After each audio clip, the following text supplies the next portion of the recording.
Okay, our next and final speaker is Miss Alison Dunne, before lunch obviously.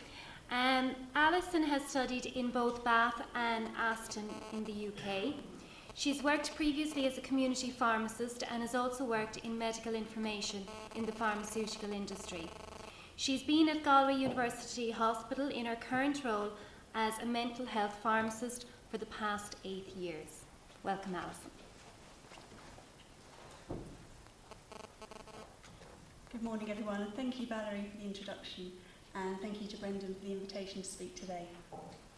I've spoken to a few people this morning, and they said to me, "What is a mental health pharmacist?" So I thought I'd just start by clearing that little matter up for you. So basically, I'm a pharmacist that works in a hospital, and within the hospital there's a pharmacist for every speciality. So there's a pharmacist that would look after cardiac care, one for antimicrobials, one for intensive care patients. And I'm based in psychiatry, so I look after the mental health patients there. A lot of my time is spent working with patients and their families and improving the adherence to medication. And it's a challenge within psychiatry because you have the additional problem of patients not having insight into their illness. They may not realise they're unwell, so it makes it even harder to take a long-term medication. Now, this morning we've heard about patient groups within populations and small groups that Sean was talking about in the diabetes care. I'm going to talk to you this morning about just one patient, a patient that I've known for 8 years. I've spoken to this patient's psychiatrist and she's happy for me to present his case here. I have changed a few details so that he wouldn't be recognised because he does live locally to the university. So I'd like to introduce you to Mark. Mark is a very smart, intelligent young man. He was born in Ireland in the early 1980s. He works full-time in sales and has a very, very successful career. He has a 7-year-old son with his ex-girlfriend. He has joint access and joint custody to his son. Now, one part of Mark's life is that he has bipolar disorder. Now, he has a long history of symptoms that have been diagnosed as bipolar disorder and sometimes as schizoaffective disorder.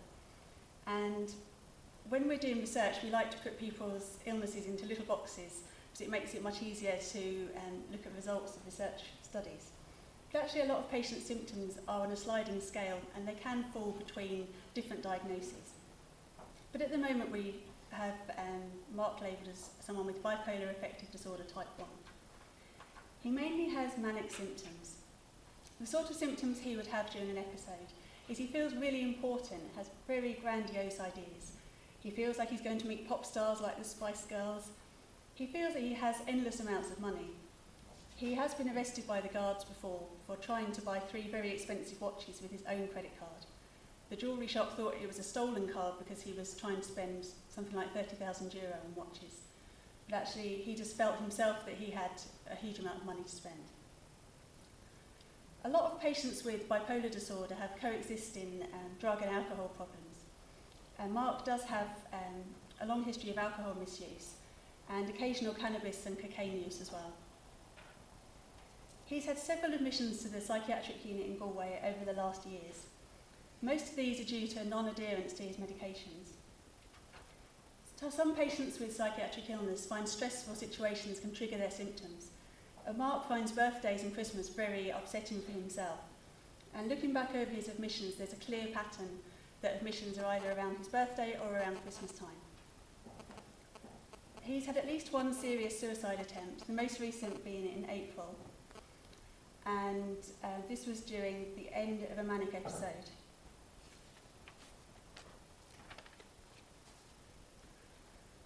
Now, people with bipolar disorder have a very high risk of death by suicide. The death is about 10-fold compared to the general population. And people with bipolar, around 50% of people will have at least one suicide attempt during their lifetime.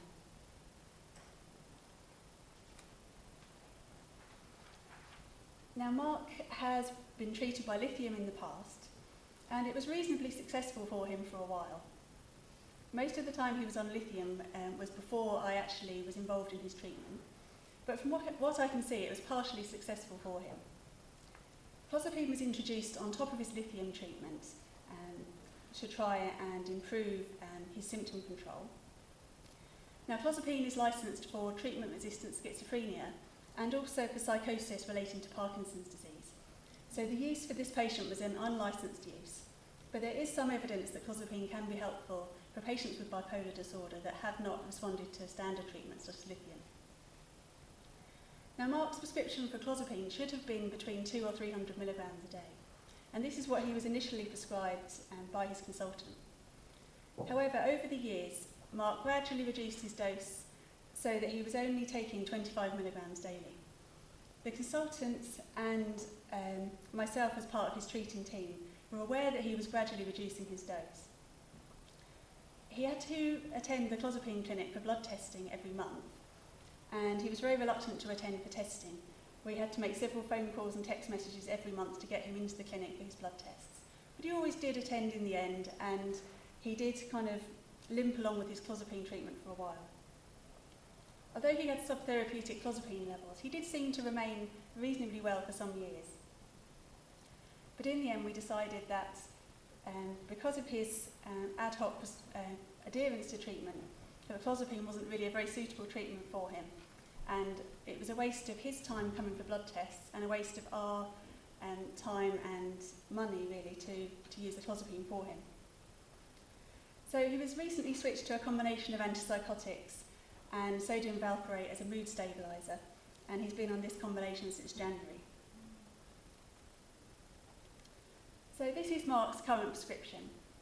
His dose of olanzapine is actually 1.5 times the BNF maximum. It's being used to treat his mania and then also as a prophylaxis to prevent any episodes coming back in the future. He's using chlorpromazine and flupentixol as antipsychotics as well. The flupentixol is given as a depot injection, a long-acting injection which is given every 2 weeks.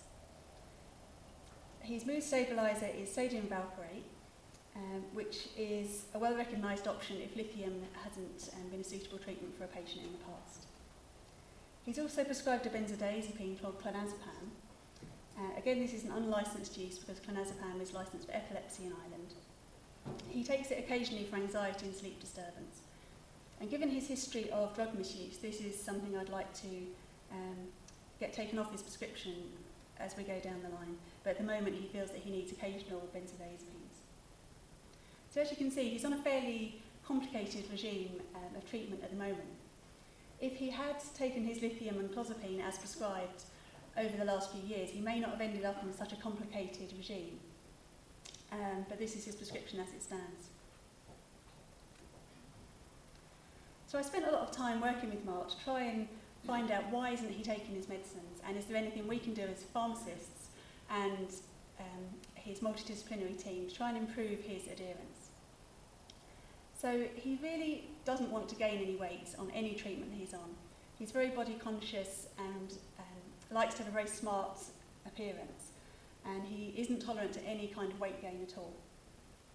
Clozapine did seem to increase his appetite, and he was worried about weight gain with that. And his current prescription of olanzapine does have a high risk of weight gain associated with it, but it doesn't seem to be a problem for him at the moment. He also found it very hard to accept any medication that was going to make him tired in the morning.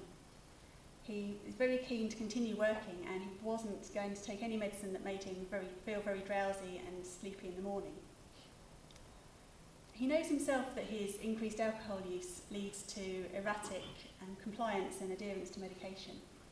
So he has agreed to try and reduce his alcohol use and therefore increase his adherence. Now, although Mark is working full-time, the cost of medication is a huge problem for him. When he was on clozapine, his medicines were supplied to him free from the hospital, and he didn't have any monthly outlay for medicines himself. But now that he's on the current regime, he has to pay for his medicines in the pharmacy every month. And he would have a drug payment scheme card, but it means he has to pay €144 every month for his medicines. And this is prohibitive for him. And as someone who's seen Mark over the years, his lack of insight into his illness is a huge problem in terms of medicines adherence. He himself doesn't realise quite how unwell he gets, And it's only an outside observer, like part of his treating team or a member of friends and family, that can actually look at him and say, yeah, your behaviour is becoming out of control and you're spiralling into another episode of your illness. It's very hard for someone who doesn't feel unwell themselves to take a medicine that's going to cause side effects. But there are a few positive things for Mark, some reasons why he would have good adherence to his medicines. He's very keen to maintain the custody of his son, and he knows that repeated admissions to the psychiatric ward and repeated episodes of mania could threaten the fact that he has the custody. He's very interested to maintain his career. He's a very successful salesperson, and he doesn't want periods of illness and sickness to cause any problems down the line with his job. And of course, he doesn't want to be on the psychiatric ward. He wants to be out and about and having his own life. He doesn't want to have repeated long admissions onto the ward. And when we're talking about admissions for Mark, we're talking about admissions around 3 or 4 months at a time. So it's a considerable amount of time that he's spending on the ward when he does have to come in. So I work very closely with his consultant and also the rest of the multidisciplinary team, which would include a psychologist, an occupational therapist, social worker and the community nursing team. And our goals are to improve Mark's insight into his medicines so that he understands that he does need to take medicines in the long term to prevent any relapses.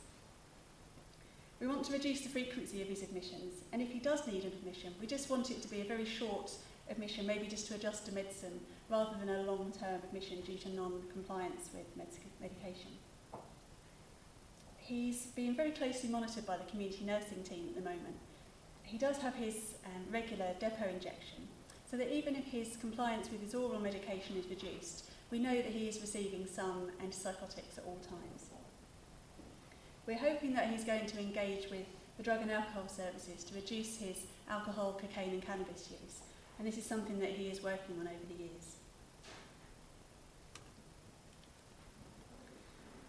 Now, you've seen from other people's presentations that there are lots of costs to non-adherence, both to the person themselves and to society. So for this particular patient, we did waste a lot of medicines. He was collecting clozapine from us every month, and being a good salesperson, he was selling the fact to us that he was taking his medicines as prescribed, and we were kind of all taken in under his spell for a little while until we did some blood tests and realised that he wasn't taking as much clozapine as we thought he was. There was also the cost of his inpatient admissions. Several weeks or months in a hospital is very expensive.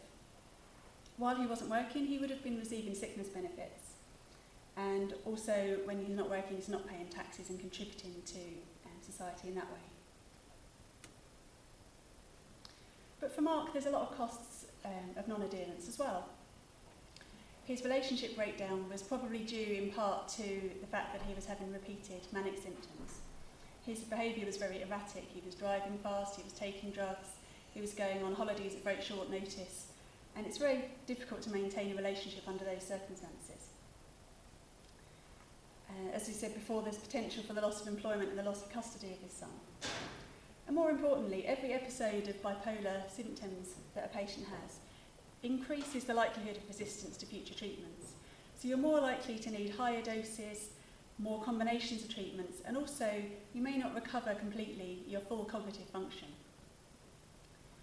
There's also a high risk of suicide in untreated bipolar patients, and we've seen this already with Mark, that he has had serious suicide attempts.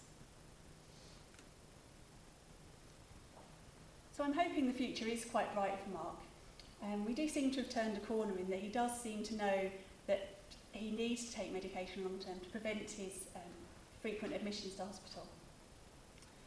He's agreed to continue medications and adhere to the prescribed doses. Although myself, I would feel very concerned about whether he's going to take his olanzapine long term, especially with the risk of weight gain.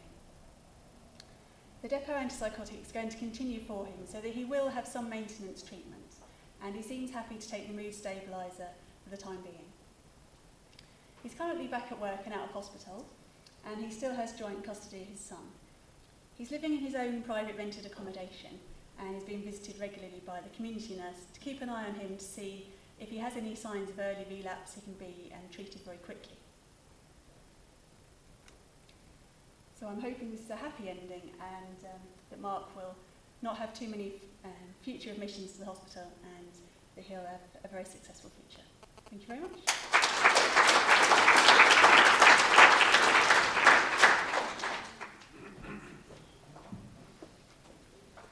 Thank you, Alison. Can I ask Chad and Jerry if you might take the hot seat up here and get ready for the rapid fire review? While you're doing so, actually, there's a lot of health economists in the audience, and I suppose one way we could support this whole area, I think, is something Alison just mentioned there, the financial cost of the lack of adherence. Maybe this is an area Brendan might want to take under his wing and try to estimate, well, what is the cost to the Irish healthcare system of pockets of lack of adherence? Sometimes then when we see those kind of numbers, it focuses us a bit more on the policy side of things to hopefully address the money where it should go. We'll leave that for a little bit longer term. Okay, anyone got a question? In the middle. Brendan seems to have lost his helpers. If you wouldn't mind at the start just saying your name and what company or where you're affiliated with, please. My name is Paula Byrne. I'm a PhD student here in Galway, and as part of the SPHERE programme. And my PhD is looking at the issue of medicalisation and overuse of drugs. So the point I would like to make is that I think adherence is not something that could be considered a universally good thing. It is a spectrum, and it depends very much on the evidence base of the drug you're talking about. So I think Sean Dunne outlined very clearly earlier on a situation or a treatment that is absolutely vital, that where adherence is vital. I think then we move through a spectrum of some drugs where adherence probably doesn't make a blind bit of difference to the patient. So for example, statins in primary prevention, we need to treat 100 patients to prevent 1 MI or 150 to prevent 1 stroke. And then you have the extreme end situations where adherence is a very bad thing. So for example, the Vioxx scandal where tens of thousands of people died as a result of taking a drug which had been licensed and had been through all the proper regulation. So I just urge a bit of caution about accepting the idea, particularly for the researchers and educators in this room. Adherence is a spectrum, and I would just ask people not to kind of accept that adherence good, non-adherence bad. I think we need to be very, very careful about that. Okay, is there anyone on the panel who wants to make a comment? Could I respond to that? Paula, thanks very much. I agree totally with you. I think it reminds me of some evidence that shows, particularly in cardiovascular prevention medication, that if patients knew how effective some of the treatments were, if they really understood the numbers needed to treat, there's evidence to suggest a lot of people wouldn't take the medications. They decide, I'll take my chances. So some experimental studies have attempted to show people or to ask people how preventive would the drug need to be in order for you to take it over your lifespan. And it turns out that the actual effectiveness, the efficacy of a lot of cardiovascular preventive medications is a lot lower than people actually think. So I agree with your point, and I think there's probably more to be done in that area, but it's a tricky one to have. We had a situation in Galway a couple of years ago where a local surgeon made some of these points about the lack of effectiveness of cardiovascular preventive medication, and cardiologists argued strongly against the argument he made, and the consequence was a confused population of patients using those medications. So a lot of GPs were reporting that they were having to deal with these two conflicting messages from different healthcare professionals. So I don't know what the solution to that is, but I'd agree with your point. I would never take the view that adherence is always necessarily a good thing. Yeah, I guess I might phrase things a little differently in the sense that, there are some cases where medications have been shown to be not effective or potentially harmful, but I don't think that you would want, as a mechanism against that, to encourage lack of adherence. That's more of a function of evaluators and regulators up front. And so if we're worried about preventing those types of things from happening, the use of drugs that aren't effective or the use of drugs that are harmful, I wouldn't recommend that we do that through lack of adherence by patients. I would think that we would want to do that in a different way. So, you could kind of frame the argument so that you can talk about adherence as being the objective and deal with some of those issues in another way, in my opinion. Just to add to that, I think it's very tempting when we're talking about medicines to feel that if people take their medicines as prescribed, they will recover from whatever illness they have. Medicines are really just part of the overall care package. Like, for example, in mental health, you'd have social workers, occupational therapists, psychologists working alongside the person that's prescribed the medicine. And if the person engages with all of those treatments, they have a good chance of becoming well. And with cardiovascular medicine, you have exercise, diet, as well as your cholesterol treatments and your high blood pressure treatments. So medicines are good as part of an overall package, but they're certainly not the be all and end all. Thank you. Anyone else got a burning question?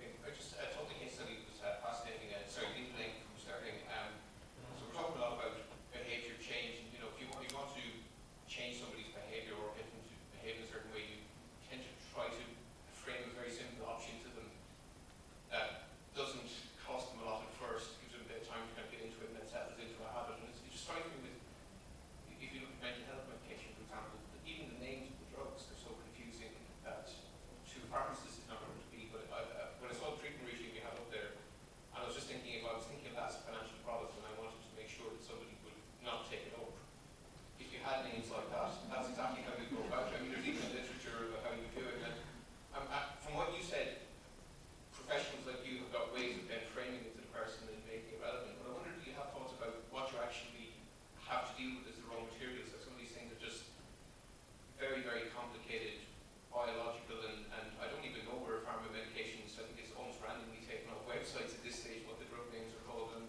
just the level of complexity and difficulty in even taking over regime. I just wondered, do you have thoughts about how that might be changed? Yeah, it's a very interesting point. And one of the medicines used in psychiatry is called quetiapine, and it's commonly written as quietapine. I think it is very effective in keeping people nice and quiet. But yeah, the names are very complicated. On the chart there, I use the generic names, but the brand names are slightly easier to understand for some patients. But we would have a lot of information leaflets that have simplified information for patients that try and explain what the medicines do and how they work in an easy to understand way, rather than using just a package insert which comes with medicine, which is more kind of a legal document. But I take your point on board, it can be very confusing. Would we have any Novartis representatives that want to make a comment on that? We'll leave you come back to it. Okay. Hi everyone, my name is Molly Byrne from the Health Behaviour Change Research Group in the School of Psychology. Really enjoyed all three presentations, and I particularly liked Alison's just very thoughtful reflection on one patient. And I suppose maybe coming back to Paula's point and Chad's response, and I would fully agree that I think that we have to have some presumption that when we talk about adherence, that is a desirable thing. But I fully appreciate Paula's word of caution, and I think that maybe the flip side that we need to focus on here is potentially inappropriate prescribing. And I think, Alison, I particularly appreciate when you went down through your list of drugs, and you said that there was one in particular, I'm not familiar with these drugs, but there was one in particular that you really wanted to see the patient coming off because of risks associated with addiction, etc., etc. I suppose I'm interested to hear, Alison, your views about, I think with manic depression, the pharmaceutical treatment seems to be very clear-cut. I think there are many other psychological and psychiatric conditions in which the pharmaceutical treatment is much less clear-cut and the evidence is much less clear-cut. And I wonder, in terms of just your own experience, I suppose I'm familiar a little bit with potentially inappropriate prescribing and over-prescribing in primary care with patients with multiple conditions. And I wonder, just in terms of your own experience in psychiatry, do you think that this is potentially a very common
Any other questions? Okay, sorry, down the front here. Just bring the microphone over to you now for one moment, please. We'll get him fit. Thank